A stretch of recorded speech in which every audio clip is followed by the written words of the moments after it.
गुरुर्ब्रह्मा गुरुर्विष्णुः गुरुर्देवो महेश्वरः गुरुसाक्षात् परं ब्रह्म तस्मै श्री गुरवे नमः। ॐ सदाशिवसमारम्भाम् शङ्कराचार्यमध्यमाम्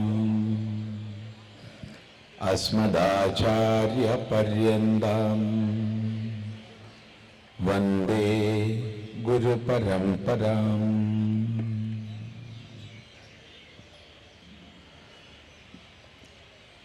മാർഗദർശക മണ്ഡലത്തിന്റെ കേരള ഘടകം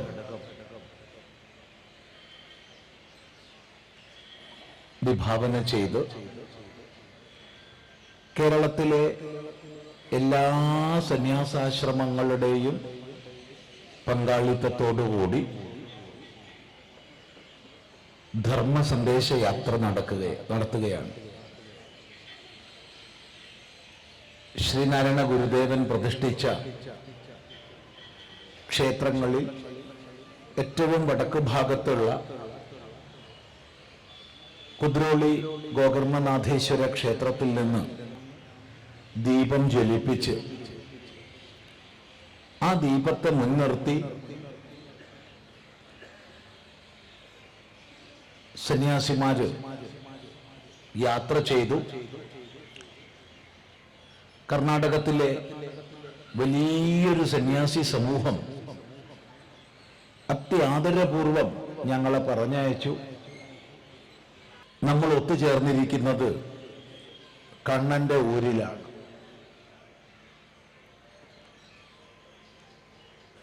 കണ്ണന്റെ ഊരെന്ന് മാത്രം പറഞ്ഞാൽ പോരാ, തെയ്യങ്ങളുടെ ഭൂമിക.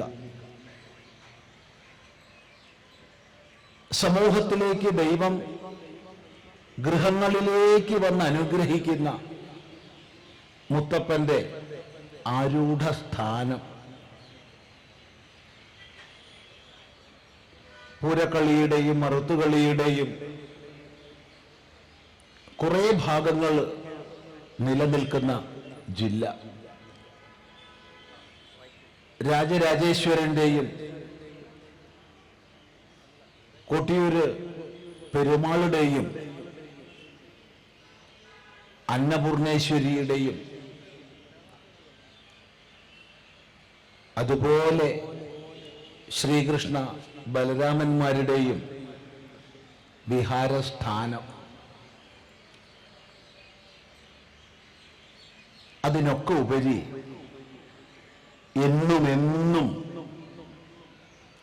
അവധൂത മഹാത്മാക്കൾ തങ്ങളുടെ സാന്നിധ്യം കൊണ്ട് അനുഗ്രഹിച്ച പ്രദേശം. നമ്മൾ ഒത്തുകൂടിയിരിക്കുന്ന കണ്ണൂര് പട്ടണം, അതിൻ്റെ കേന്ദ്രം തന്നെ മുനീശ്വരൻ കോവിലാണ്, കേന്ദ്രസ്ഥാനം. ആ മുനീശ്വരൻ മാത്രമല്ല, എത്രയോ മുനീശ്വരന്മാരുടെ വിഹാരഭൂമിയാണിത്. എത്രയോ സമീപ കാലഘട്ടത്തിൽ സൂര്യനാരായണ സ്വാമികളായാലും ഇനി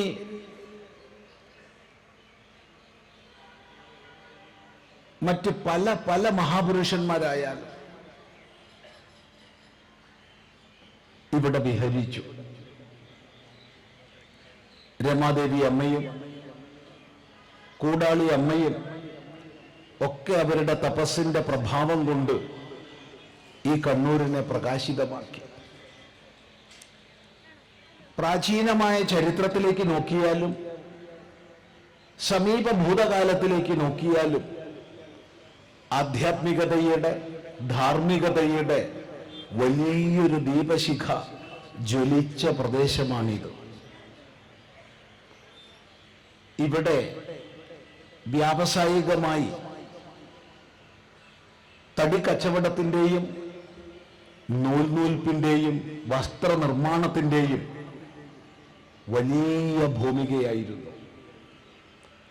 അതുകൊണ്ട് തന്നെ സമൃദ്ധമായിരുന്നു, സമ്പന്നമായിരുന്നു. ആചാരനിഷ്ഠയോടുകൂടി പുലർന്ന കുടുംബങ്ങളായിരുന്നു കണ്ണൂർ. ഒരു സംശയമില്ലാതെ പറയാൻ പറ്റും. സമീപ കാലഘട്ടത്തിൽ കേരളത്തിന്റെ നവോത്ഥാന നായകന്മാരിൽ അഗ്രിമനായിരുന്ന ശ്രീനാരായണ ഗുരുദേവൻ തന്റെ സാന്നിധ്യം കൊണ്ട് അനുഗ്രഹിക്കുക മാത്രമല്ല, 2 മഹാക്ഷേത്രങ്ങൾ പ്രതിഷ്ഠിച്ചത് ഈ ജില്ലയിലാണ്. ജഗന്നാഥ ക്ഷേത്രവും ഇവിടെ തന്നെയുള്ള സുന്ദരേശ്വര ക്ഷേത്രവും. ശ്രീനാരായണ ഗുരുദേവന്റെ ഹൃദയമെന്ന് പറയാവുന്ന ചൈതന്യസ്വാമികളുടെ സമാധിസ്ഥാനം ഈ കണ്ണൂരാണ്. ഇതൊക്കെ എന്തിനാണ് പറഞ്ഞു തുടങ്ങുന്നതെന്ന് ചോദിച്ചാൽ, ചരിത്രബോധമുള്ളവർ മാത്രമേ ചാരിത്രവാന്മാരാകൂ,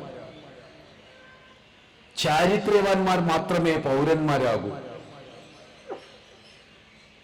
വോട്ട് ചെയ്തതുകൊണ്ട് പൗരനാവില്ല. പൗരബോധത്തോടുകൂടി നമ്മൾ ഉത്തമ പൗരന്മാരായാൽ മാത്രമേ രാഷ്ട്രത്തിന്റെ സ്വാതന്ത്ര്യം പോലും സഫലമായി നിൽക്കൂ. അതിന് ചില ഓർമ്മപ്പെടുത്തലുകൾ ചെയ്തെന്ന് മാത്രം. ചില ഓർമ്മപ്പെടുത്തലുകൾ. ഈ പറഞ്ഞ മഹിമയുടെ വലിയ മറ്റൊരു ഭാവത്തെ ചൂണ്ടിക്കാണിക്കട്ടെ. വർഷത്തിൽ ഒരു പ്രാവശ്യമുള്ള കൊട്ടിയൂർ പെരുമാളിന്റെ ഉത്സവം ആരംഭിക്കണമെങ്കിൽ മനസ്സിലാക്കിയെടുത്തോളം തെറ്റുണ്ടെങ്കിൽ കണ്ണൂരിലുള്ളവർക്ക് തിരുത്താം. കുറിച്യ സമുദായത്തിൽപ്പെട്ട ഒരു വ്യക്തിയും ക്ഷേത്ര പൂജ ചെയ്യുന്ന പൂജകനും ഒന്നിച്ച് ബാവലിയിൽ നിന്ന് തീർത്ഥം കൊണ്ടുവന്ന് അഭിഷേകം ചെയ്തുകൊണ്ട് തുടങ്ങണം. അതും ആദിമ സമൂഹത്തിന്റെ പ്രതിനിധിയായ കുറിച്യ വിഭാഗത്തിലെ വ്യക്തിയാണ് ആദ്യം അഭിഷേകം ചെയ്യുക. ഈ മഹത്വത്തെ, ഈ ഏകതയുടെ സന്ദേശത്തെ, ഈ ഉച്ചനീചത്വമില്ലായ്മയുടെ വൈദിക വീക്ഷണത്തെ ഊട്ടിയുറപ്പിച്ച് തലമുറയിൽ നിന്ന് തലമുറയിലേക്ക് പകർന്നു നൽകിയ പാരമ്പര്യത്തിന്റെ ഉടമസ്ഥന്മാരാണ് നമ്മൾ. ഇത് ഓർമ്മപ്പെടുത്തേണ്ട സ്ഥിതിയാണിന്ന്. എന്തുകൊണ്ട് ഓർമ്മപ്പെടുത്തേണ്ടി വരുന്നു? നമ്മള് വിസ്മൃതിയിലേക്ക് ആണ്ടുപോകുമ്പോൾ, നമ്മുടെ പാരമ്പര്യ മഹിമ, പൈതൃക മഹിമ വിസ്മരിക്കുമ്പോൾ, മറ്റു പലരും പടച്ചുണ്ടാക്കുന്ന അസത്യങ്ങൾ 1000 പ്രാവശ്യം കേട്ട് അതിനാൽ മസ്തിഷ്ക പ്രക്ഷാളനം ചെയ്യപ്പെടുമ്പോൾ ചില ഓർമ്മപ്പെടുത്തലുകൾ ആവശ്യമായി വരും. ആ ഓർമ്മപ്പെടുത്തൽ സ്വീകരിച്ചാൽ, അടിവരയിട്ട് ആവർത്തിക്കട്ടെ, സ്വീകരിച്ചാൽ മഹത്വപൂർണമായ അവസ്ഥയിലേക്ക് നമ്മുടെ സമാജം ഉയരും. ഇന്ന് ലോകത്തിലേക്ക് നോക്കിക്കഴിഞ്ഞാൽ, നമ്മൾ ലോകത്തിന്റെ വിവിധ രാജ്യങ്ങളിൽ സഞ്ചരിച്ച് അവിടെ സനാതന ധർമ്മ സന്ദേശ പ്രചരണം ചെയ്യുന്നതിന്റെ ഭാഗമായി അവിടുത്തെ സമൂഹങ്ങളുമായി ഇടപഴകി പ്രവർത്തിക്കുമ്പോൾ മനസ്സിലാവുന്ന വലിയൊരു യാഥാർത്ഥ്യമുണ്ട്. പ്രതീക്ഷ നിർഭരമായ മനസ്സോടുകൂടി ലോകം ഇന്ന് ഭാരതത്തിലേക്ക് ഉറ്റുനോക്കിക്കൊണ്ടിരിക്കുകയാണ്. ഇത് വെറും വാക്കല്ല. കാരണം ഇന്നലെ വരെ തങ്ങൾ ആദരിച്ചതും ആശ്ലേഷിച്ചതുമായ ദർശനങ്ങൾ ഭാവിയിലേക്ക് സമാധാനത്തിന്, ശാന്തിക്ക് ഉതകുന്നില്ല. അവ വിഭജനത്തിന്റെ, ക്ഷയത്തിന്റെ മേഖലയിലേക്കാണ് തങ്ങളെ നയിക്കുന്നതെന്ന തിരിച്ചറിവ് ഏകതയുടെ, സ്നേഹത്തിന്റെ, സർവാശ്ലേഷിതയുടെ സനാതന ധർമ്മത്തിലേക്ക് പ്രതീക്ഷ നിർഭരമായ മനസ്സോടെ ഉറ്റുനോക്കാൻ ഇന്ന് ലോകത്തെ പ്രേരിപ്പിക്കുകയാണ്. അതെ, ഇവിടെ ഇപ്പോ ഇരിക്കുന്ന സമയത്ത്, ഇപ്പം ഈ ഒരു സംഭാഷണം ചെയ്യുന്ന സമയത്ത് ഞാൻ കുറച്ച് വർഷങ്ങൾ പിന്നിലേക്ക് പോയി. ഇവിടെ ആത്മചൈതന്യ സ്വാമികൾ ഇരിക്കുന്നു. ഇന്ന് രാവിലത്തെ സമ്മേളനത്തിൽ അദ്ദേഹമായിരുന്നു അധ്യക്ഷൻ. വർഷങ്ങൾക്ക് മുൻപ് ബ്രിട്ടീഷ് പാർലമെന്റിന്റെ കോൺഫറൻസ് ഹാളിൽ തിങ്ങി നിറഞ്ഞ സമൂഹത്തിനു മുമ്പിൽ ആ പാർലമെന്റിലെ MP-മാരുടെ സാന്നിധ്യത്തിൽ ഞങ്ങൾ രണ്ടുപേരും ഒത്തുചേർന്നത് ഇപ്പോൾ ഓർമ്മിച്ചതാണ്. ഇതെന്തിനു പറഞ്ഞു എന്ന് ചോദിച്ചാൽ, പ്രതീക്ഷാ നിർഭരമായ മനസ്സോടുകൂടി ലോകം ഇന്ന് ഭാരതത്തിലേക്ക് ഉറ്റുനോക്കുകയാണ്. കേവലം ഉറ്റുനോക്കുകയല്ല, ആചരണങ്ങളിലേക്ക്, അനുഷ്ഠാനങ്ങളിലേക്ക്. നോക്കൂ, വർഷം 6 മുമ്പ് അങ്ങ് ദൂരെ ഒരു രാജ്യത്ത്, ബഹാമസിൽ ഒരാഴ്ചത്തെ വേദാന്ത ക്ലാസ് എടുക്കാൻ പോയി. അത് കഴിഞ്ഞ് നമ്മൾ തിരിച്ചു വരികയാണ്. എയർപോർട്ടിലേക്ക് പോവാൻ കാറ് തയ്യാറാക്കി വെച്ചിരിക്കുന്നു. സാധാരണഗതിയിൽ നമ്മൾ എവിടെയാണോ എത്തേണ്ടത് അതിന്റെ 1 മിനിറ്റ് മുമ്പ് മാത്രമാണ് നമ്മളെ നോക്കാൻ ഉത്തരവാദിത്തപ്പെട്ട ബ്രഹ്മചാരി വരിക. അന്ന് അദ്ദേഹം 5-6 മിനിറ്റ് മുമ്പെത്തി. ഞാൻ ചോദിച്ചു, എന്താ നിങ്ങൾ നേരത്തെ വന്നത്? സമയമുണ്ടല്ലോ പുറപ്പെടാൻ. അല്ല സ്വാമി, നമുക്ക് ഇപ്പൊ പുറപ്പെടാം. എന്തിനെന്ന് എനിക്ക് മനസ്സിലായില്ല. അദ്ദേഹത്തിന്റെ കൂടെ വന്നപ്പോ ആ കാറിലേക്ക് കയറുന്ന വഴിയുടെ ഇരുഭാഗവും 80-ലധികം പേര് നിരന്നു നിൽക്കുകയാണ് ഒന്നൊന്നായി. അവര് ശുദ്ധമായി സസ്വരം സ്വസ്തി സൂക്തം ചൊല്ലുകയാണ്. സസ്വരം, ആവർത്തിച്ച് പറയട്ടെ, സസ്വരം സ്വസ്തി സൂക്തം ചൊല്ലി അത് കഴിഞ്ഞ് ശാന്തി മന്ത്രം ചൊല്ലിയിട്ടാണ് കാറിന്റെ ഡോറ് തുറന്നു തന്നത്. ആ 80-ലധികം പേരിൽ ഒരാൾ പോലും ഭാരതീയനല്ല. ഇതെന്തിനു പറഞ്ഞു എന്ന് ചോദിച്ചാൽ, ലോകം മുഴുവൻ സംഭവിച്ചു കൊണ്ടിരിക്കുന്ന പരിവർത്തനത്തെ കുറിച്ച് നമ്മൾ അറിയാതെ പോകരുത്. നമ്മൾ വിവിധ രാജ്യങ്ങളിൽ പോയി അവിടുത്തെ ഏതെങ്കിലും ഹോട്ടലുകളിലൊക്കെ പോയി കഴിഞ്ഞാൽ മുമ്പ് അവിടുത്തെ ഏറ്റവും അട്രാക്ഷൻ ആയിട്ടുള്ള സ്ഥലങ്ങൾ ഏതൊക്കെയെന്നുള്ള വിവരങ്ങളിൽ ബാറുകളോ അല്ലെങ്കിൽ കസീനോകളോ മറ്റോ ഒക്കെ ആയിരിക്കും രേഖപ്പെടുത്തിയിട്ടുണ്ടാവുക. ഇന്ന് നിങ്ങൾ പോയി നോക്കൂ, യോഗ സ്റ്റുഡിയോ, യോഗ സെന്റർ, വേദാന്ത സ്റ്റഡി സെന്റർ, അതാണ് ഏറെ രേഖപ്പെടുത്തിയിട്ടുള്ളത്. കാലം മാറിയിരിക്കുന്നു. ലോകം ഭാരതത്തിലേക്ക് പ്രതീക്ഷയോടുകൂടി ഉറ്റുനോക്കുന്ന അവസ്ഥയാണ് ഇന്ന്. അതിനനുസരിച്ച് ഭാരതം സാമ്പത്തികമായി, വ്യവസായപരമായി, സൈനികമായി, നയതന്ത്രപരമായി എന്ന് വേണ്ട എല്ലാ മേഖലകളിലും ഉയർന്നുകൊണ്ടിരിക്കുകയാണ്. എല്ലാ മേഖലകളിലും. ഈ സന്ദർഭത്തിൽ എന്തിന് കേരളത്തിലെ എല്ലാ ആശ്രമങ്ങളിലെയും സന്യാസി ശ്രേഷ്ഠന്മാര്,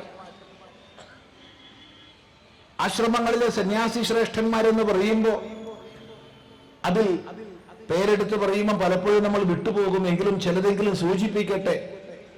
ശ്രീരാമകൃഷ്ണ മിഷൻ ആയാലും, ചിന്മയ മിഷൻ ആയാലും, മാതാ അമൃതാനന്ദമയ മഠമായാലും, ശിവഗിരി മഠമായാലും, തീർത്ഥപദാശ്രമമായാലും, ശാന്തിഗിരി ആശ്രമമായാലും, സമ്പൂർണ്ണ ഫൗണ്ടേഷൻ ആയാലും, നിത്യാനന്ദാശ്രമമായാലും, ശിവാനന്ദാശ്രമമായാലും,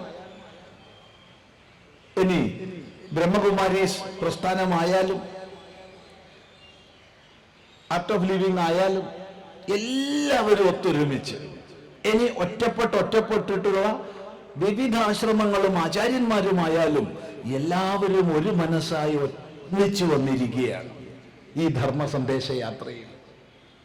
ഈ ധർമ്മ സന്ദേശ യാത്രയുടെ നടത്തിപ്പിന് വേണ്ടി രൂപീകരിച്ച സമിതിയുടെ മുഖ്യ രക്ഷാധികാരി മാതാ അമൃതാനന്ദമയി ദേവിയാണ്. അധ്യക്ഷനാവട്ടെ സുപ്രസിദ്ധ സാഹിത്യകാരൻ എഴുത്തച്ഛൻ പുരസ്കാരം അടക്കം നേടിയിട്ടുള്ള ശ്രീ സി രാധാകൃഷ്ണൻ ജിയാണ്. എന്തിനിത്? ഇവിടെയാണ് നമ്മൾ മനസ്സിലാക്കേണ്ടത്. ലോകസംഗ്രഹമേവാപി സംപശ്യൻ കർത്തുമർഹസി എന്നൊരു മഹാവാക്യം ഭഗവാൻ ഗീതയിൽ നമുക്ക് തന്നിട്ടുണ്ട്. ഈ ലോകത്തിന്റെ സംഗ്രഹത്തിന് വേണ്ടി നീ പ്രവർത്തിക്കണം. അവിടെ ലോകസംഗ്രഹം എന്ന വാക്യത്തിന് ഭഗവാൻ ഭാഷ്യകാരൻ ശങ്കരാചാര്യസ്വാമികൾ നൽകുന്ന അർത്ഥം ലോകസ്യ ഉന്മാർഗ പ്രവൃത്തി നിവാരണാർത്ഥം എന്നാണ്. ഉന്മാർഗ പ്രവൃത്തി നിവാരണം എന്ന് പറഞ്ഞാൽ വഴിവിട്ട പോക്കിനെ തടയുക. ഇതിന്റെ അർത്ഥം നമ്മൾ മുഴുവൻ വഴിവിട്ട പോക്കിലാണെന്നല്ല. നമ്മുടെ സമൂഹം ധാർമ്മികമായി അധപ്പതിച്ചിരിക്കുന്നു എന്ന് ഞാൻ പറയില്ല, ഒരിക്കലും പറയില്ല. മറിച്ച് വലിയൊരു ജാഗരണത്തിന്റെ പാതയിലാണ് നമ്മുടെ സമൂഹം എന്നേ പറയൂ. ഒന്ന് ചുറ്റുപാടും കണ്ണോർക്കൂ. ഇടക്കാലത്ത് ക്ഷയിച്ച് മണ്ണടിഞ്ഞ ക്ഷേത്ര സങ്കേതങ്ങൾ ഒന്നൊന്നായി പുനരുദ്ധരിക്കപ്പെട്ടില്ലേ? അമ്പലം എന്നത് നാൽച്ചുമരല്ലേ, ഈശ്വരൻ എന്നത് കല്ലല്ലേ എന്നൊക്കെ നമ്മെ മുദ്രാവാക്യം വിളിക്കാൻ പഠിപ്പിച്ചവര് ഇന്നൊരാൾ അങ്ങനെ പറയുമോ? അമ്പല കമ്മിറ്റികളിൽ കയറിക്കൂടാനല്ലേ പരിശ്രമിക്കുന്നത്? ചിന്തിക്കുക. ഇന്ന് മഹാത്മാക്കളുടെ ഭാഷണങ്ങൾ കേൾക്കാൻ യുവസമൂഹമല്ലേ മുന്നോട്ട് വന്നുകൊണ്ടിരിക്കുന്നത്? ഇന്ന് ആചരണങ്ങളിൽ നമ്മുടെ സമൂഹം ഒട്ടും പിന്നിലല്ല. സംശയമുള്ളവര് ഇവിടെ യോഗം പഠിപ്പിക്കുന്ന ആചാര്യന്മാരെടുത്തൊന്ന് പോവുക. നൂറുകണക്കിന് യുവജനങ്ങൾ, യുവതികളും യുവാക്കന്മാരും അവിടെ പഠിക്കുന്നതും അനുഷ്ഠാനം ചെയ്യുന്നതും നമുക്ക് കാണാം. വേദം പഠിപ്പിക്കുന്ന ആചാര്യന്മാരെടുത്തു പോവുക, നൂറുകണക്കിന് യുവതി യുവാക്കന്മാര് പഠിക്കുന്നത് നമുക്ക് കാണാം. ഭൗതിക രീതിയ വലിയ വിദ്യാസമ്പന്നര്. ദയവ് ചെയ്ത് ഇവിടെ അധപ്പതനമാണെന്ന് പറയരുതേ. പറഞ്ഞിട്ട് പ്രയോജനമില്ല. വലിയൊരു ഉണർവിന്റെ പാതയിലാണ് നമ്മൾ, വലിയ ഉണർവിന്റെ പാതയിലാണ്. മഹാമനീഷികളായ നവോത്ഥാന നായകന്മാര്, അവരുടെ പേരെടുത്ത് പറഞ്ഞാൽ പലരെയും വിട്ടുപോവുക എന്ന കൃതജ്ഞത സംഭവിക്കും. എങ്കിലും സൂചിപ്പിക്കാതിരുന്നാൽ അത് ദോഷമാണ്. അയ്യ വൈകുണ്ഠസ്വാമി ആയാലും, തൈക്കാട്ട് അയ്യാവായാലും, ചട്ടമ്പിസ്വാമി തിരുവടികളായാലും, ശ്രീനാരായണ ഗുരുദേവനായാലും, ശുഭാനന്ദ ഗുരുദേവനായാലും, വേദഗുരു സദാനന്ദ സ്വാമികളായാലും, നിർമ്മലാനന്ദ സ്വാമികളായാലും, ശ്രീരാമകൃഷ്ണദേവന്റെ നേരിട്ടുള്ള ശിഷ്യർ, ബ്രഹ്മാനന്ദ ശിവയോഗികളായാലും, വാഗ്ഭടാനന്ദ ഗുരുവായാലും, ശിവാനന്ദ പരമഹംസരായാലും, രാമാനന്ദ ഗുരുദേവനായാലും, നിത്യാനന്ദ സ്വാമികളായാലും, ആഗമാനന്ദ സ്വാമികളായാലും, അങ്ങനെ ഒരു പരമ്പരയായി നമ്മളെ അന്ധകാരത്തിൽ നിന്ന് ഉയർത്താൻ വേണ്ടി പ്രകാശം പരത്തിയ മഹാത്മാക്കളുടെ സന്ദേശം നമ്മൾ ഉൾക്കൊണ്ടിരിക്കുന്നു. അതിനനുസൃതമായി രൂപപ്പെട്ട പ്രസ്ഥാനങ്ങളുടെ പ്രവർത്തനം സമാജത്തിൽ വേരോടിയിരിക്കുന്നു. അതുകൊണ്ട് വിപരീതം പലരും പറഞ്ഞ് പഠിപ്പിക്കുന്നത് നമ്മൾ ഏറ്റുപാടരുത്. ഇത് പറയാൻ കാരണം ഹിന്ദു എന്ന് പറഞ്ഞു കഴിഞ്ഞാൽ ഉടനെ പറയും ജാതി ജാതി ജാതി ഭിന്നത എന്ന്. അല്ല, ജാതികളുണ്ട്. ജാതി ഏതിനാ ഇല്ലാത്ത? പട്ടിക്കും പൂച്ചയ്ക്കും ജാതി ഇല്ലേ? എല്ലാ പട്ടീനെയും പോലീസിലേക്ക് എടുക്കുവോ? എല്ലാ പട്ടീനെയും പിടിച്ച് DYSP SP ആക്കുവോ? ഇല്ലല്ലോ. അതിന് പ്രത്യേക ബ്രീഡ് ഉള്ളവരാണ്. പച്ചക്കറിയിൽ ജാതിയില്ലേ? എല്ലാ വെണ്ടയ്ക്കും ഒരുപോലെയാ? എല്ലാ വഴുതനങ്ങയും ഒരുപോലെയാ? അല്ല. എല്ലാ കല്ലും ഒരുപോലെയാ? നമ്മൾ ശില്പങ്ങൾ ഉണ്ടാക്കാൻ എല്ലാ കല്ലും ഉപയോഗിക്കുമോ? ഇല്ല. ലോകത്തിലെ സകല സൃഷ്ടിയിലും ജാതിയുണ്ട്. എന്നാൽ ജാതിയുടെ ഉച്ച നീചത്വ കൽപ്പനകൾ ഇല്ല. ഉണ്ടായിരുന്നു, തീർച്ചയായിട്ടും. വേദം വിസ്മരിച്ച മധ്യകാലഘട്ടത്തിൽ സ്വന്തം സ്വത്വം മറന്ന നമ്മള് ഉയർന്നത് താണത് അതിനേക്കാൾ താണതെന്ന് പറഞ്ഞ് സമൂഹത്തെ തരം തിരിച്ചിരുന്നു, ചൂഷണം ചെയ്തിരുന്നു. സത്യമാണ്. എന്നാൽ അത് ഹിന്ദുധർമ്മത്തിൽ മാത്രമല്ല, ലോകത്തിലുടനീളം ഉണ്ടായിരുന്നു. ലോകത്തിലുടനീളം. ഒരിക്കലും തൊലിയുടെ വർണ്ണത്തിന്റെ അടിസ്ഥാനത്തിൽ നമ്മൾ അടിമക്കച്ചവടം ചെയ്തിട്ടില്ല ഭാരതം. ഒരിക്കലും ഉണ്ടായിട്ടില്ല. നിങ്ങൾ നോക്കൂ, മറ്റ് ലോക രാജ്യങ്ങളില്, ലോക സമൂഹങ്ങളില് തൊലിയുടെ വർണ്ണത്തിന്റെ അടിസ്ഥാനത്തിൽ അടിമക്കച്ചവടം നടന്നിരുന്നു. ഭാരതത്തിൽ ഉണ്ടായിട്ടില്ല. അപ്പൊ ഉച്ചനീചത്വങ്ങളും ചൂഷണങ്ങളും ലോകത്തിലുടനീളം ഉണ്ടായിട്ടുണ്ട്. അതൊരു അന്ധകാരത്തിന്റെ കാലഘട്ടത്തിൽ സംഭവിച്ചതാണ്. എന്നാൽ നേരത്തെ സൂചിപ്പിച്ച മഹാപുരുഷന്മാരുടെ, നവോത്ഥാന നായകന്മാരായ വേദജ്ഞന്മാരുടെ പരിശ്രമം കൊണ്ട് അതിനെയെല്ലാം നമുക്ക് ജയിക്കാൻ കഴിഞ്ഞു. ഇന്ന് നമ്മൾ എല്ലാവരും ഒരു ക്ഷേത്രത്തിൽ ഒന്നിച്ചു പോയി ആരാധിക്കും. അവിടെ ജാതി ഭേദോ സമുദായ ഭേദോ ഇല്ല. ഒന്നിച്ച് പ്രാർത്ഥിക്കും. നാസ്തി തേഷു ജാതി വിദ്യ രൂപ കുലധന ക്രിയാതി ഭേദ എന്ന നാരദീയ സൂത്രം ഭക്തന്മാർക്കിടയ്ക്ക് ജാതിയുടെയോ വിദ്യയുടെയോ രൂപത്തിന്റെയോ കുലത്തിന്റെയോ ധനത്തിന്റെയോ ക്രിയയുടെയോ വ്യത്യാസമില്ല എന്ന ഏകതയുടെ സന്ദേശം നമ്മൾ ഉൾക്കൊണ്ടിരിക്കുന്നു. എന്നാൽ ഇതര മതങ്ങളിൽ നമുക്കത് കാണാൻ കഴിയോ? ഒരു വിഭാഗത്തിന്റെ പള്ളിയിൽ മറ്റേ വിഭാഗം പോവോ? ഷിയയുടെ പള്ളിയിൽ സുന്നി പോവോ? സുന്നിയുടെ പള്ളിയിൽ ഷിയ പോവോ? പോയാ വിവരറിയും. കത്തോലിക്കന്റെ പള്ളിയിൽ ഓർത്തഡോക്സ് പോവോ? ഓർത്തഡോക്സിന്റെ മാർത്തോമ പോവോ? അതിൽ തന്നെ ഭാവാകക്ഷിയിലും എത്രാം കക്ഷി പോവോ? എത്രാം കക്ഷിയിൽ ഭാവാകക്ഷി പോവോ? ഇവരാരെങ്കിലും ജ്ഞാനായെ പോവോ? അവരാരെങ്കിലും പെന്തക്കോസ്തുകാരനെ അടുപ്പിക്കുകയോ? ഇതെന്തിനു പറഞ്ഞു എന്ന് ചോദിച്ചാൽ ആരെയും നിന്ദിക്കാനല്ല, മറിച്ച് സാമുദായിക ഭേദങ്ങളും ജാതി ഭേദങ്ങളും ഇന്നും വിവിധ സമൂഹങ്ങളിൽ നിലനിൽക്കുന്നുണ്ട്. അത്രയ്ക്കൊന്നും ഹിന്ദുധർമ്മത്തിൽ ഇന്നില്ല എന്ന യാഥാർത്ഥ്യം തിരിച്ചറിയാനാണ്, അറിയിക്കാനാണ്. ഇത് തിരിച്ചറിഞ്ഞേ മതിയാവും. കാരണം പണ്ടേ ഒരു കഥ നമ്മളൊക്കെ പറഞ്ഞു കേട്ടിട്ടുണ്ട്. ആ കഥയുടെ പൂർവാർദ്ധം എല്ലാവർക്കും അറിയാം. ഈ ഇരിക്കുന്ന എല്ലാവർക്കും ആ കഥയുടെ പൂർവാർദ്ധം അറിയാം. ഉത്തരാർദ്ധം പലർക്കും അറിയില്ല. ഒന്നുകൂടി പറയാം. നമ്മൾ പണ്ടേ ഒരു കഥ കേട്ടിട്ടുണ്ട്. ആ കഥയുടെ പൂർവാർദ്ധം എല്ലാവർക്കും അറിയാം, ഉത്തരാർദ്ധം എല്ലാവർക്കും അറിയില്ല. എന്താ പൂർവാർദ്ധം? പൂർവാർദ്ധം ഇതാണ്. രാവിലെ തന്നെ കേശവൻകുട്ടി ഒരാടിനെയും കൊണ്ട് പോവുക. അപ്പൊ ഒരാൾ എതിരെ വന്ന് ചോദിച്ചു, അല്ല കേശവൻകുട്ടി, നീ എങ്ങട്ടാ രാവിലെ പട്ടിനെയും കൊണ്ട് പോണത്? പട്ടിയോ? ഇത് ആടല്ലേ? എന്ത് വിവരമില്ല ഞാൻ ഈ ചോദിക്കണേ. അവൻ പോയി.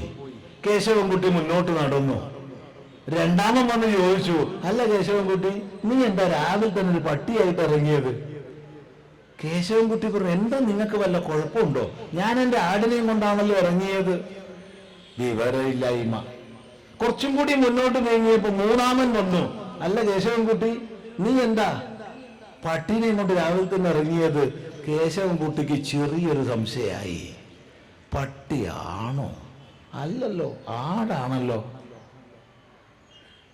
കുറച്ചും കൂടി മുന്നോട്ട് നീങ്ങി. അഞ്ചാമൻ വന്നു, ആറാമൻ വന്നു, ഏഴാമൻ വന്നു. എല്ലാവരുടെയും ചോദ്യം ഒന്നായിരുന്നു, കേശവൻകുട്ടി രാവിലെ പട്ടിനെയും കൊണ്ട് ഇറങ്ങിയത് എന്താ? 10 പേര് 10 ഇടത്തുനിന്ന് ഒരേ ചോദ്യം ചോദിച്ചപ്പോ നമ്മുടെ കേശവൻകുട്ടി ആടിനെ അഴിച്ചു വിട്ടു. ഇതാണ് പൂർവാർദ്ധം. ഇത് ഇരിക്കുന്ന എല്ലാരും കേട്ട കഥയാണ്. എന്നാൽ അതിന് ഉത്തരാർദ്ധമുണ്ട്. ആ ഉത്തരാർദ്ധത്തെ കരുതിയിരിക്കുക. ആ ഉത്തരാർദ്ധം കേശവൻകുട്ടി ആടിനെ വിട്ടപ്പോ 10 പേരും ഒത്തൊരുമിച്ച് വന്നതിനെ കശാപ്പ് ചെയ്ത് തിന്നു. 10 പേരും ഒത്തൊരുമിച്ച് വന്നതിനെ കശാപ്പ് ചെയ്ത് തിന്നു. ഇതാണ് ഉത്തരാർദ്ധം. ഇത് മറക്കരുത്. ചരിത്രത്തിൽ നിന്ന് പാഠം ഉൾക്കൊള്ളാത്ത ഒരു സമാജവും ലോകത്തിൽ നിലനിന്നിട്ടില്ല.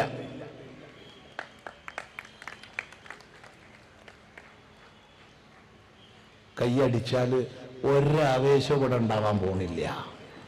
നിങ്ങളെ കൈ വേദനിക്കുന്നല്ലാതെ. വലിയ സന്തോഷം ഉണ്ടെങ്കിൽ അടുത്ത ആൾക്കൊന്ന് കൊടുത്തോളൂ, എന്നാൽ ഒരു ഗുണം ഉണ്ടാവും. അല്ലാണ്ട് വെറുതെ കൈയടിച്ചിട്ട് ആ സമയം കൂടി പോക്കണം എന്തിനാ? അതുകൊണ്ട് ആവർത്തിക്കട്ടെ, ചരിത്രത്തിൽ നിന്ന് പാഠം ഉൾക്കൊള്ളാത്ത ഒരു സമാജവും ലോകത്തിൽ നിലനിന്നിട്ടില്ല. അതുകൊണ്ട് മനു നമ്മളോട് അനുശാസിച്ചു, സ്വം സ്വം ചരിത്രം ശിക്ഷേരൻ. സ്വന്തം ചരിത്രത്തെ പഠിക്കുമാറാകട്ടെ. നമ്മൾ നമ്മുടെ ചരിത്രത്തെ പഠിക്കണം.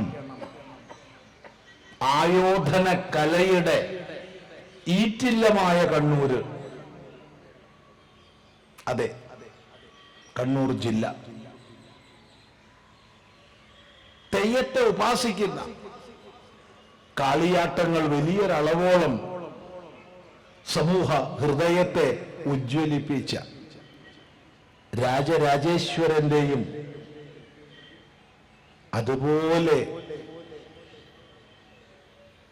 ഭഗവാൻ ശ്രീകൃഷ്ണന്റെയും ബലരാമന്റെയും ചെറുകുന്നിൽ അന്നപൂർണയുടെയും ഈ കണ്ണന്റെയും ഒട്ടനവധി മഹാപുരുഷന്മാരുടെയും ഒക്കെ ഈ ഭൂമിക, ഈ ചരിത്രത്തിലേക്ക് നമ്മൾ പോകണം. ആ ചരിത്രത്തിൽ നിന്ന് വീര്യം ഉൾക്കൊള്ളണം. വീര്യം ഉൾക്കൊണ്ടിട്ട് ആചാരനിഷ്ഠയോടുകൂടി പുലരണം. സാമ്പത്തിക ഭദ്രതയോടുകൂടി ഉയരണം. ഏത് സമാജമാണോ സാമ്പത്തികമായി താഴേക്ക് പോകുന്നത് അവർ ചവിട്ടി മതിക്കപ്പെടും മറ്റുള്ളവരാൽ, ഒരു സംശയമില്ല. അതുകൊണ്ട് വേദം നമ്മളോട് അനുശാസിച്ചു, ഭൂത്യേന പ്രമദിതവ്യം. ഐശ്വര്യത്തിനായിക്കൊണ്ട് എന്ത് ചെയ്യണോ അതിൽ നിന്ന് മടിച്ച് പിന്മാറരുത്. ഐശ്വര്യത്തിനായിക്കൊണ്ട് എന്താ ചെയ്യേണ്ടത്? നമ്മൾ എളുപ്പ വഴി കണ്ടുപിടിക്കുന്നവരാ. നമ്മൾ എളുപ്പ വഴി കണ്ടുപിടിച്ചു. ഗുരുവായൂരപ്പൻ ഈ വീടിന്റെ ഐശ്വര്യം, ശബരിമല ധർമ്മശാസ്താവ് ഈ വീടിന്റെ ഐശ്വര്യം, മുത്തപ്പൻ ഈ വീടിന്റെ ഐശ്വര്യം, ചോറ്റാനിക്കര അമ്മ ഈ വീടിന്റെ ഐശ്വര്യം. സ്റ്റിക്കർ ഒട്ടിച്ചു വെച്ചാൽ ഐശ്വര്യം ഉണ്ടാവില്ല. ഉണ്ടാവും ആ സ്റ്റിക്കർ അടിക്കുന്ന കമ്പനിക്കാർക്ക്, അവർക്കുണ്ടാവും. നമ്മൾ എളുപ്പവഴി കണ്ടുപിടിച്ചു. ചില പെട്ടികളൊക്കെ വെക്കാൻ തുടങ്ങി വീട്ടില്, കുബേർ കുഞ്ച്. ഐശ്വര്യം ഉണ്ടാവും ആർക്ക്? ആ പെട്ടി ഉണ്ടാക്കണവർക്ക്, അല്ലാണ്ട് നമ്മൾക്കല്ല. നമുക്ക് ഐശ്വര്യം ഉണ്ടാവണമെങ്കിൽ നമ്മൾ പണിയെടുക്കണം, നമ്മൾ സൽക്കർമ്മങ്ങൾ ചെയ്യണം, നമ്മൾ കഠിനമായി അധ്വാനിക്കണം. പോരാ, കഠിനമായി അധ്വാനിച്ചത് കൊണ്ട് കാര്യമില്ല, ബുദ്ധിപൂർവം അധ്വാനിക്കണം. കാലത്തിന്റെ മാറ്റം ഉൾക്കൊണ്ട് നമ്മുടെ പ്രവർത്തന മേഖലകളെ വിപുലീകരിക്കണം. ആവർത്തിക്കട്ടെ, കാലത്തിന്റെ മാറ്റം ഉൾക്കൊണ്ട് നമ്മുടെ പ്രവർത്തന മേഖലകളെ വിപുലീകരിക്കണം. ഇപ്പോ ആർട്ടിഫിഷ്യൽ ഇന്റലിജൻസിന്റെ ഒക്കെ കാലം വളരെ ശക്തമായി മുന്നേറുന്ന സ്ഥിതിയാണ്. തൊഴിൽ മേഖലകളുടെ ഘടന തന്നെ മാറും ഏതാനും കൊല്ലം കൊണ്ട്. നമ്മൾ ഇന്നുള്ള അറിവും വെച്ച് ഇരുന്നാൽ നാളെ മേപ്പെട്ട് നോക്കേണ്ടി വരും. കാലത്തിനനുസരിച്ച് അപ്ഡേറ്റ് ചെയ്യാൻ കഴിയണം. കാലത്തിനനുസരിച്ച്. അതെ, അപ്പൊ പുതിയ കാലത്തിന്റെ മാറി വരുന്ന സവിശേഷതകളെ ഉൾക്കൊണ്ട് നമ്മുടെ ഭാവി സമൂഹം സമ്പന്നമായി നിൽക്കാൻ ഏതൊക്കെ മേഖലകളിലേക്ക് പഠനങ്ങൾ നടത്തണം? നമ്മുടെ കേന്ദ്ര സർക്കാർ വിവിധ രീതിയിൽ വിദ്യാഭ്യാസ പരിഷ്കരണങ്ങൾ ചെയ്തുകൊണ്ടിരിക്കുന്നുണ്ട്. ന്യൂ എഡ്യൂക്കേഷൻ പോളിസി NEP അത് വിഭാവന ചെയ്തുകൊണ്ട് നടപ്പിലാക്കുകയാണ്. പക്ഷെ കേരളം ഇപ്പൊ തന്നെ പ്രഖ്യാപിച്ചു കഴിഞ്ഞു, ഞങ്ങൾ NEP നടത്തില്ല. കാരണം കമ്പ്യൂട്ടർ വന്നപ്പോ അതിനെതിരെ മുഷ്ടി ചുരുട്ടിയവരാ നമ്മൾ. ട്രാക്ടർ വന്നപ്പോ ആ ട്രാക്ടറിന്റെ ഡീസൽ ടാങ്കിൽ ഉപ്പും മണ്ണും വാരി ഇട്ടവരാ നമ്മൾ. മറക്കരുത്,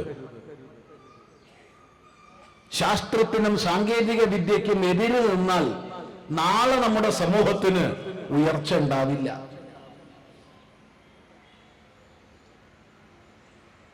ലോകത്തിൽ ഇന്ന് ഏറ്റവും അധികം ബഹുമാനിക്കപ്പെടുന്ന വിധം ശൂന്യാകാശ വാഹനങ്ങളെ വിടാൻ പ്രാപ്തമായ രാഷ്ട്രമാണ് ഭാരതം.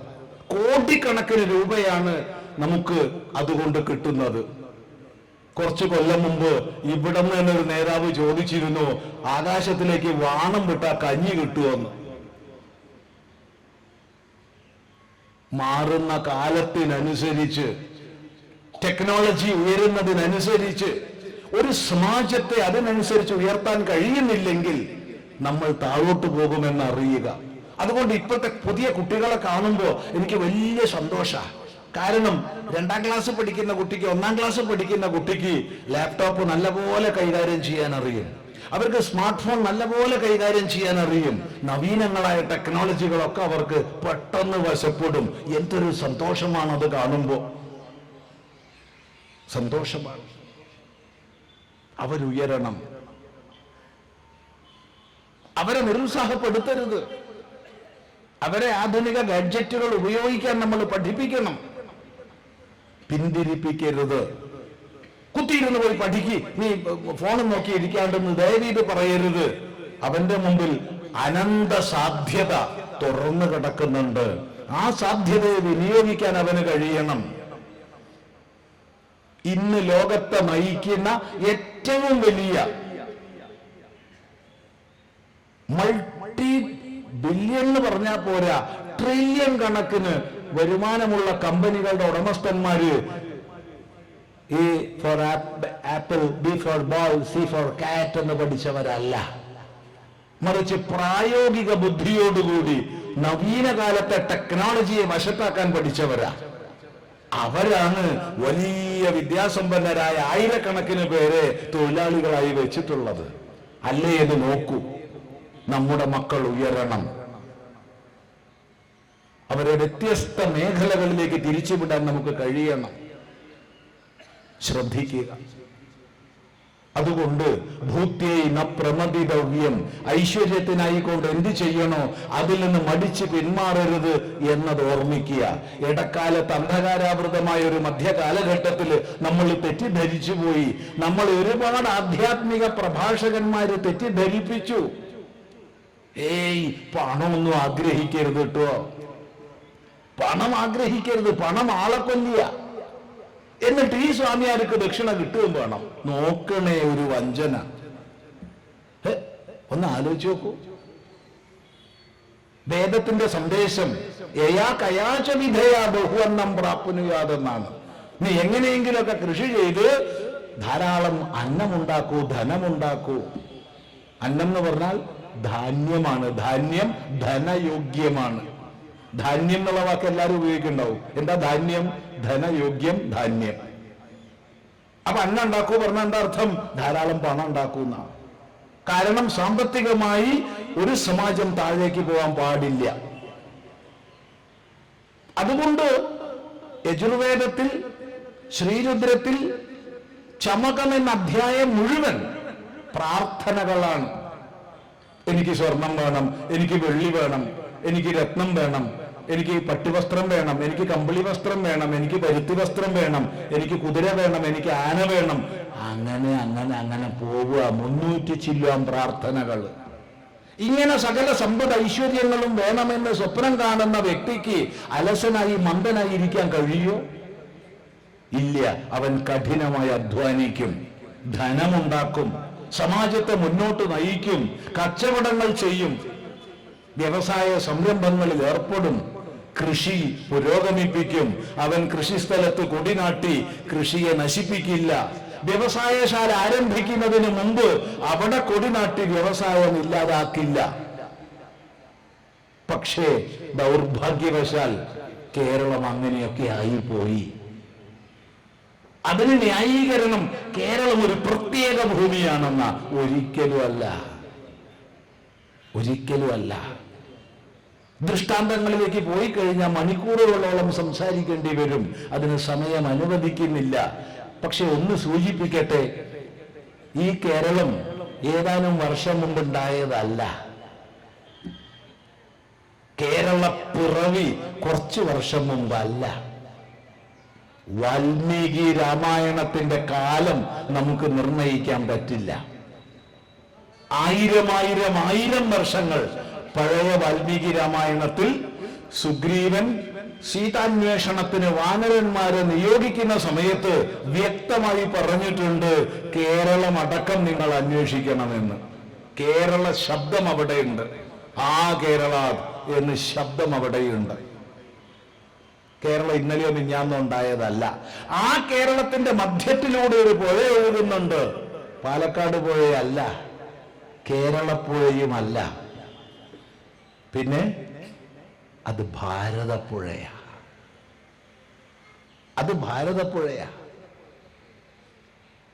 മലയാള ഭാഷയുടെ രൂപപ്പെടുത്തൽ എഴുത്തച്ഛനാണ് ചെയ്തതെന്നൊന്നും പറയുന്നില്ല. അത് പ്രാചീനന്മാരോട് ചെയ്യുന്ന അപരാധമായിരിക്കും, കണ്ണശരോടടക്കം ചെയ്യുന്ന അപരാധമായിരിക്കും. എന്നാൽ ഭാഷാ നവീകരണത്തിലൂടെ എഴുത്തച്ഛൻ വലിയ സംഭാവന ചെയ്തു. ആ എഴുത്തച്ഛൻ തന്റെ അധ്യാത്മരാമായണത്തിന്റെ ആരംഭത്തിൽ തന്നെ ഭാരതി പദാവലി തോന്നേണം കാലേ കാലേ എന്ന് പറഞ്ഞത് നമുക്ക് വായിച്ചുകൂടെ? അതിലൂടെ കേരളത്തിന്റെ തനിമ നമുക്ക് കണ്ടെത്തിക്കൂടെ? ശ്രമിക്കൂ, കാണാം. ആ കേരള തനിമയാണ് നമ്മുടെ നവോത്ഥാന നായകന്മാർ ഉയർത്തിപ്പിടിച്ചത്. ആ തനിമയിൽ നിന്ന് നമ്മൾ അകലുമ്പോ ഒരാർഷവാക്യം ഉയർത്തിക്കൊണ്ട് കേരളത്തിലെ മുഴുവൻ സന്യാസിമാരും ഈ സമാജത്തിലേക്ക് ഇറങ്ങുകയാണ്. ആ ആർഷവാക്യം യതോ ധർമ്മ തതോ ജയ എന്നതാണ്. അനേക രീതിയിൽ അതിന് അർത്ഥം പറയാം. കാരണം പഞ്ചമിയിലാണ് യതഃ തതഃ എന്നീ ശബ്ദങ്ങൾ.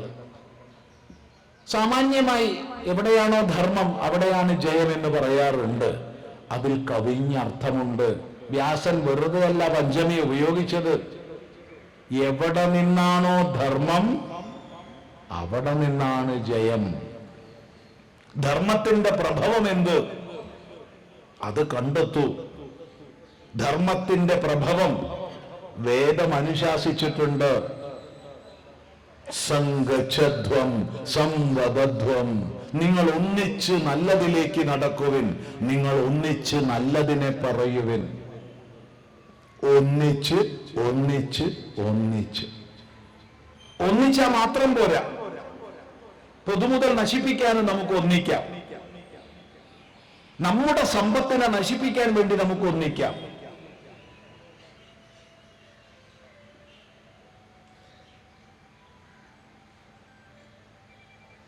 ഒന്നിച്ച് നല്ലതിലേക്ക്, ഒന്നിച്ച് നല്ലതിനെ. ഇതാണ് വേദസന്ദേശം. ഈ വേദസന്ദേശം ഉൾക്കൊണ്ടാൽ ഒരു സംശയമില്ല, അവിടെ നമുക്ക് ധർമ്മപ്രഭവം കാണാം. ആ ധർമ്മത്തിന്റെ പ്രഭവത്തിൽ നിന്നാണ് വിജയമുണ്ടാവുക. ഒരു സംശയമില്ലാതെ പറയാം. ആ ഒന്നിക്കലിന് 2 മാനങ്ങളുണ്ട്. 2 മാനങ്ങൾ. ഏതാണ് ഈ 2 മാനങ്ങൾ? യസ്യ ബ്രഹ്മച ക്ഷത്രം ച ഉഭേ ഭവത ഓദന എന്നുള്ള വേദമന്ത്രത്തിന്റെ വ്യാഖ്യാന സന്ദർഭത്തിൽ ഭഗവാൻ ഭാഷ്യകാരൻ പറയും, ബ്രഹ്മക്ഷത്രേ ജഗതഃ വിധാരണഭൂതേ എന്ന്. ബ്രഹ്മക്ഷത്രങ്ങളാണ് ഈ ജഗത്തിനെ മുഴുവൻ ധരിക്കുന്നത്. ബ്രഹ്മക്ഷത്രങ്ങൾ. ബ്രഹ്മ തേജസ്സും ക്ഷാത്രവീര്യവും, അറിവും കരുത്തും, ശാന്തിയും ശക്തിയും. ഈ സമന്വയം, ഇത് മാത്രമേ ധർമ്മത്തിന്റെ നിലനിൽപ്പിനുതകൂ. അത് ധർമ്മമൂലമായ വേദത്തിന്റെ സാരമായ ഗീത മുഴുവൻ ശ്രമിച്ച ശേഷം സഞ്ജയൻ നമ്മളോട് പറഞ്ഞു തന്നിട്ടുണ്ട്. യത്ര യോഗേശ്വര കൃഷ്ണോ യത്ര പാർത്ഥോ ധനുർധരഃ തത്ര ശ്രീവിജയോ ഭൂതിർ ധ്രുവാനീതിർമതിർമമ എന്ന് വളരെ ശ്രദ്ധേയമാണ്. നമ്മുടെ സമാജം ഇത് ഉൾക്കൊണ്ടേ മതിയാവും. ഗീത മുഴുവൻ ഉൾക്കൊണ്ടില്ലേ? വേണ്ട. വേദം മുഴുവൻ ഉൾക്കൊണ്ടില്ലേ? വേണ്ട. ഈ വാക്യമെങ്കിലും നമ്മളൊന്ന് ഉൾക്കൊള്ളണം. എവിടെയാണോ യോഗേശ്വരനായ കൃഷ്ണനുള്ളത്, എവിടെയാണോ ധനുർധരനായ പാർത്ഥനുള്ളത്, അവിടെ മാത്രമേ ഐശ്വര്യവും വിജയവും മഹിമയും നിത്യമായ നീതി നിർവഹണവും ഉണ്ടാകൂ. ഈ നാലാണ് ഒരു ക്ഷേമരാഷ്ട്രത്തിന്റെ ലക്ഷണങ്ങൾ. ക്ഷേമരാഷ്ട്രം, വെൽഫെയർ സ്റ്റേറ്റ് എന്ന് നമ്മൾ പറയാറുണ്ട്. വെൽഫെയർ സ്റ്റേറ്റ് ഉണ്ടാവണമെങ്കിൽ അവിടെ ഐശ്വര്യം വേണം, സാമ്പത്തികമായ ഉയർച്ച. ഇന്ന് ഭാരതം നമ്മെ അടക്കി ഭരിച്ച UK പിന്തള്ളിക്കൊണ്ട് 4ാം സ്ഥാനത്തേക്ക് ഉയർന്നു കഴിഞ്ഞു സാമ്പത്തികമായിട്ട്. ഇനിയും അത് മുന്നോട്ടുയരും. വ്യക്തമായ ദിശാബോധത്തോടു കൂടിയുള്ള നമ്മുടെ ഭരണം മുന്നോട്ട് പോയാൽ ഒരു സംശയമില്ലാതെ പറയാം, ഒരു വ്യാഴവട്ടത്തിനുള്ളിൽ ലോകത്തിൽ 2ാമത്തെ ശക്തിയായി ഭാരതം ഉയരും. അത് തീരുമാനിക്കേണ്ടത്, അതിന് ശക്തി പകരേണ്ടത് നമ്മളാണ്. സൈനികമായി ഇന്ന് ഭാരതം ചില മേഖലകളിൽ 3ആണ്, ചില മേഖലകളിൽ 4ആണ്. ഇലക്ട്രോണിക് കയറ്റുമതിയിൽ ഭാരതം 1ാം സ്ഥാനത്താണ്. റേറ്റ്, മാസല്ല, മാസ് ചൈനയാണ് കൂടുതൽ. അതിന്റെ റേറ്റ്, ഗ്രോത്ത് റേറ്റ്. ഇങ്ങനെ വികസനത്തിന്റെ ഓരോ മാനം വെച്ച് നോക്കിയാലും കുതിച്ചുയരുന്ന അവസ്ഥയിൽ ഭാരതം ഇന്നുയരുകയാണ്. ശ്രീ വിജയം, എല്ലാ മേഖലകളിലും വിജയം. കലയിൽ, കായികത്തിൽ, വ്യവസായത്തിൽ, എല്ലാ മേഖലകളിലും വിജയം. ഭൂതിഹി, മാഹാത്മ്യം, എല്ലാ മേഖലകളിലുമുള്ള മഹിമ. അതെ, സർവോപരി ധ്രുവാ നീതി, നിത്യമായ നീതി നിർവഹണം, ജസ്റ്റിസ്, നീതി നിർവഹണം. ഈ 4ഉം ഉണ്ടെങ്കിൽ മാത്രമേ ഒരു രാഷ്ട്രം ക്ഷേമരാഷ്ട്രമാകൂ, വെൽഫെയർ സൊസൈറ്റി ആകൂ, വെൽഫെയർ സ്റ്റേറ്റ് ആകൂ. അതിനെന്ത് വേണം? അതിന് വേണ്ടത് 2ആണ്. ആ 2 നമ്മളിൽ ഓരോ വ്യക്തിയിലും ഉണ്ടാവണം, ഓരോ സമാജത്തിലുണ്ടാവണം, ഓരോ രാഷ്ട്രത്തിലുണ്ടാവണം. ആ 2 മറ്റൊന്നല്ല, യോഗേശ്വരനായ കൃഷ്ണനും ധനുർധരനായ പാർത്ഥനുമാണ്. കൃഷ്ണന് പല ഭാവങ്ങളുണ്ട്. ഉണ്ണികൃഷ്ണനുണ്ട്, വെണ്ണകൃഷ്ണനുണ്ട്, ഗോപീകൃഷ്ണനുണ്ട്, ഗോപാലകൃഷ്ണനുണ്ട്, അങ്ങനെ അങ്ങനെ അങ്ങനെ അനേക കൃഷ്ണഭാവങ്ങളുണ്ട്. എന്നാൽ ഏത് കൃഷ്ണനെയാണ് ഇവിടെ പറഞ്ഞത്? യോഗേശ്വരനായ കൃഷ്ണൻ. യോഗേശ്വരനായ കൃഷ്ണന്റെ സുമനോഹരമായ രൂപം മധുസൂദന സരസ്വതി സ്വാമികൾ വരച്ച് വെച്ചിട്ടുണ്ട് നമ്മുടെ മുമ്പിൽ. പ്രപന്ന പാരിജാതായ തോത്രവേത്രൈക പാണയേ ജ്ഞാനമുദ്രായ കൃഷ്ണായ. അതെ, ഭക്തിയോഗത്തിന്റെയും കർമ്മയോഗത്തിന്റെയും ജ്ഞാനയോഗത്തിന്റെയും മൂർത്തിയായ കൃഷ്ണൻ. അവൻ വേദസ്വരൂപനാണ്, അവൻ അറിവിന്റെ ആകരമാണ്, ശാന്തിയുടെ ധൈഷണിക വ്യക്തതയുടെ മൂർത്തിയാണ്, ബൗദ്ധിക സമ്പത്തിന്റെ പരാകാഷ്ഠയാണ്. എന്നാൽ ആ കൃഷ്ണൻ മാത്രം ഉണ്ടായിട്ട് കാര്യമില്ല. ആ കൃഷ്ണൻ ഭാരതത്തിൽ എന്നും ഉണ്ടായിട്ടുണ്ട്. പിന്നെ എങ്ങനെ നമ്മൾ അടിമകളായി? അവിടെയാണ് രണ്ടാം ഭാഗം. ധനുർധരനായ പാർത്ഥൻ. ഏത് പാർത്ഥൻ? അമ്പും വില്ലും താഴെ വെച്ച് വലത്തെ കരണത്തടി കിട്ടിയ ഇടത്ത് കാണിച്ചു കൊടുക്കണം, ഇടത്ത് കിട്ടിയാലോ വലവും കാണിച്ചു കൊടുക്കണം എന്നും പറഞ്ഞ് കണ്ടവനോട് തല്ലുകൊള്ളാൻ നിലകൊള്ളുന്ന പാർത്ഥനല്ല. വായി കൈയിട്ടാ കടിക്കില്ല, അത്ര നല്ല സ്വഭാവമുള്ള പാർത്ഥനല്ല. പിന്നെ ഏത് പാർത്ഥന? ധനുർധരനായ പാർത്ഥൻ, വില്ലേന്തി അർജുനൻ. ആയുധബലം, കരുത്ത്, കായിക ബലം, ഈ ശാരീരികവും ബൗദ്ധികവും ഒത്തുചേർന്ന അറിവും കരുത്തും ഒത്തുചേർന്ന ശാന്തിയും ശക്തിയും ഒത്തുചേർന്ന ഈ രണ്ട് ഭാവങ്ങളും സമന്വയിച്ച വ്യക്തികളായി നമ്മൾ തീർന്നാൽ, ഈ രണ്ടും സമന്വയിച്ച സമൂഹമായി നമ്മൾ തീർന്നാൽ ഒരു സംശയവുമില്ല, ലോക ഗുരുപദത്തിലുണ്ടായിരുന്ന ഭാരതം വീണ്ടും ലോക ഗുരുപദത്തിൽ തന്നെ ചിരപ്രതിഷ്ഠ നേടും. ഒരു സന്ദേഹവും ഈ പറയുന്നതിനില്ല. ആ പരിവർത്തനം നമ്മൾ കാണുന്നു. ആ പരിവർത്തനം നമ്മൾ കാണുന്നു. ആ ഭാരതത്തിന്റെ ഗതിയിൽ നിന്ന് ഭിന്നമായ വിഗതി കേരളത്തിനുണ്ടായിക്കൂടാ. കേരളം ഒരു പ്രത്യേകമാണെന്ന് ആരൊക്കെയോ പറഞ്ഞ് പഠിപ്പിച്ചത് അന്ധമായി ഏറ്റെടുത്തുകൂടാ. ഭാരതത്തിലെ ഓരോ സംസ്ഥാനത്തിനും തനത് മഹിമയുണ്ട്, തനത് വ്യക്തിത്വമുണ്ട്. കേരളത്തിന് തനത് വ്യക്തിത്വം ഇല്ല എന്നൊന്നും പറയുന്നില്ല. കേരളത്തിന് തനത് ഭാവമുണ്ട്. എങ്കിൽ അതേ തനത് ഭാവം തമിഴ്നാടിന് വേറെയുണ്ട്, കർണാടകത്തിന് വേറെയുണ്ട്, ആന്ധ്രയ്ക്ക് വേറെയുണ്ട്. ആന്ധ്രയ്ക്കും തെലുങ്കാനയ്ക്കും തമ്മിൽ കണ്ടെത്താൻ കഴിയില്ല, പക്ഷെ ആന്ധ്രയ്ക്കുണ്ട്, ഗുജറാത്തിനുണ്ട്, മഹാരാഷ്ട്രയ്ക്കുണ്ട്, പഞ്ചാബിനുണ്ട്, ആസാമിനുണ്ട്, അരുണാചൽ പ്രദേശിനുണ്ട്, കാശ്മീരത്തിനുണ്ട്. ഭാരതത്തിലെ ഓരോ സംസ്ഥാനത്തിനും തനത് മഹിമയുണ്ട്. ഈ മഹിമകളെല്ലാം സൂത്രേ മണികണായിവ ഒരു നൂലിൽ കോർക്കപ്പെട്ട മുത്തുകൾ പോലെ ചേർന്ന് നിൽക്കുമ്പോ അത് ഭാരതത്തിന്റെ മഹിമയായി. ആ നൂല് പൊട്ടിക്കഴിഞ്ഞാൽ പിന്നെ മഹിമയില്ല. ആ നൂലിൽ നിന്ന് അടർത്തി മാറ്റപ്പെട്ട പ്രദേശങ്ങൾ നോക്കൂ.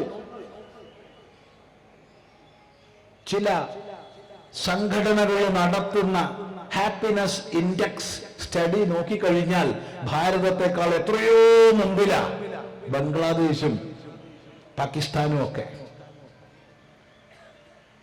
അതെ, ഇവിടെ നിന്ന് ഒരു ദിവസം വൈദ്യുതി കൊടുത്തില്ലെങ്കിൽ ഇരുട്ടിലാവുന്ന ബംഗ്ലാദേശ്.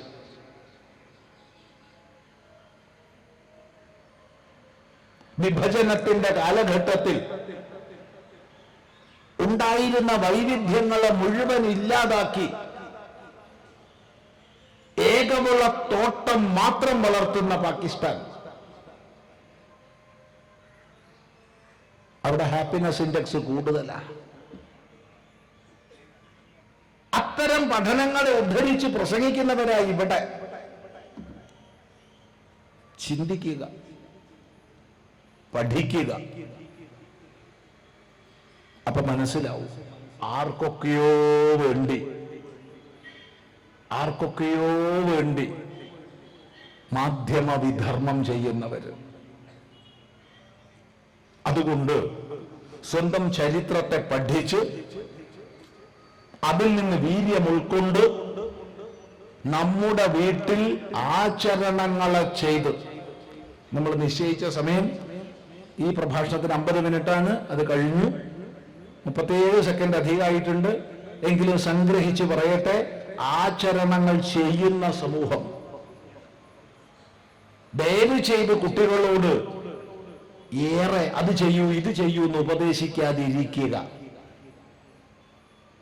നാമം ജപിക്കൂ, ഉപദേശിക്കാതിരിക്കുക. പകരം അച്ഛനും അമ്മയും നാമം ജപിച്ച് കാണിക്കുക. ഒരു സന്യാസിയെ കണ്ടാൽ പോയി കാലി പിടിക്കുക എന്ന് കുട്ടികളോട് ദയവ് ചെയ്ത് പറയാതിരിക്കുക. പകരം സന്യാസിയെ ബഹുമാനിക്കുന്നത് സ്വയം കാണിച്ചു കൊടുക്കുക. നമ്മെ നമ്മുടെ കുട്ടികൾ ബഹുമാനിക്കണം, സ്നേഹിക്കണം എന്ന് ഇച്ഛിക്കുന്നുണ്ടോ? ഉണ്ടെങ്കിൽ നീ എന്നെ സ്നേഹിക്കൂ, ബഹുമാനിക്കൂ എന്ന് പറയാതിരിക്കുക. പകരം നമ്മുടെ അമ്മയെ, നമ്മുടെ അച്ഛനെ നമ്മൾ സ്നേഹിക്കുന്നതും ആദരിക്കുന്നതും മരിച്ചുപോയ പിതൃക്കൾക്ക് ശ്രാദ്ധങ്ങൾ അർപ്പിക്കുന്നതും അവര് കാണട്ടെ. സാമ്പത്തികമായി ഉയരാൻ സന്ദേശം ചെറുപ്പത്തിലെ നൽകുക.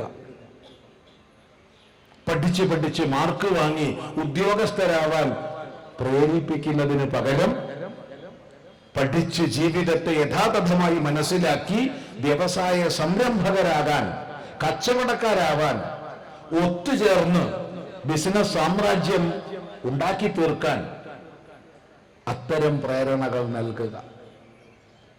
അങ്ങനെ പ്രായോഗികമായ കാഴ്ചപ്പാടോടുകൂടി കാലത്തിനനുസരിച്ച് ചരിത്രബോധം ഉൾക്കൊണ്ട് സ്വയം നവീകരിച്ചുകൊണ്ട് നമുക്ക് മുന്നോട്ട് പോകാം.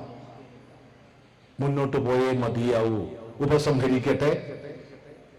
ഒരു വ്യക്തി ആശ്രമത്തിൽ വന്ന് വലിയ സങ്കടം പറഞ്ഞു, സ്വാമി, ഞാന് ആശാരിപ്പണി ചെയ്യുന്ന ആളാണ്, ഇന്ന് പണിയില്ല, ഫർണിച്ചറുകൾ ഉണ്ടാക്കിക്കുന്നില്ല, എല്ലാം പല സ്ഥലത്തുനിന്ന് ഇമ്പോർട്ട് ചെയ്യുന്ന ഫർണിച്ചറുകളാണ് വീട്ടുകാർ മേടിക്കുന്നത്. കുറച്ചു കാലം വാതില്, ജനല്, കട്ടിലകളൊക്കെ ഉണ്ടാക്കി ജീവിച്ചു. ഇപ്പൊ അതും ഇല്ല, അതും റെഡിമെയ്ഡാ വരുന്നത്, പണിയില്ലാണ്ടായി. ഞാൻ പറഞ്ഞു, ദയവ് ചെയ്ത് പറയല്ലോ, പണി കണ്ടെത്തൂ. ഈ പറഞ്ഞതുകൊണ്ട് നിങ്ങളെല്ലാരും ഇങ്ങനെ ചെയ്യരുതേ, എല്ലാരും ഒന്ന് ചെയ്യരുത്. അയാളോട് പറഞ്ഞു കൊടുത്തു, നിങ്ങളൊരു കാര്യം ചെയ്യൂ, മരത്തിന്റെ പ്ലേറ്റ് ഉണ്ടാക്കൂ, മരത്തിന്റെ ബൗൾ ഉണ്ടാക്കൂ, മരത്തിന്റെ സ്പൂണുകൾ ഉണ്ടാക്കൂ, കയ്യിലുകൾ ഉണ്ടാക്കൂ. ഫ്ലിപ്കാർട്ട്, ആമസോൺ തുടങ്ങിയ ഒരുപാട് ഓൺലൈൻ പോർട്ടൽസ് ഉണ്ട്. അതിലൂടെ നിങ്ങൾ വിപണനം ചെയ്യൂ. 6 മാസം കഴിഞ്ഞ് അയാളെ കണ്ടു. അയാൾ വന്നത്, ആശ്രമത്തിൽ വന്നത് ഒരു വില കൂടിയ കാറിലാണ്. സ്വാമി, നല്ല വരുമാനാണിപ്പോ. പറഞ്ഞതിന്റെ അർത്ഥം മനസ്സിലാക്കുക. കാലത്തിനനുസരിച്ച് അപ്ഡേറ്റ് ചെയ്യാൻ കഴിയണം. ഇന്നലെകളിലെ അറിവ് മാത്രം വെച്ചിരുന്നിട്ട് പ്രയോജനമില്ല. എന്നാൽ ഇന്നലെകൾ നൽകുന്ന പാഠം ഉൾക്കൊണ്ട് പൈതൃകത്തിലും ചരിത്രത്തിലും ഉറച്ച് മുന്നോട്ട് പോകാൻ നമുക്ക് സാധിക്കണം. മഹാനായ വേദാന്തിയായിരുന്ന കുഞ്ഞുണ്ണി മാഷ് പറഞ്ഞൊരു വാക്യം ഓർമ്മിപ്പിച്ച് ഉപസംഹരിക്കട്ടെ. പിന്നോട്ട് മാത്രം മടങ്ങുന്ന കാലുകൊണ്ടല്ലയോ മുന്നോട്ട് പായുന്നിതാളുകൾ. പിന്നോട്ട് മാത്രം മടങ്ങുന്ന കാലുകൊണ്ടല്ലയോ മുന്നോട്ട് പായുന്നിതാളുകൾ. സന്തോഷം. എല്ലാവർക്കും നമസ്കാരം.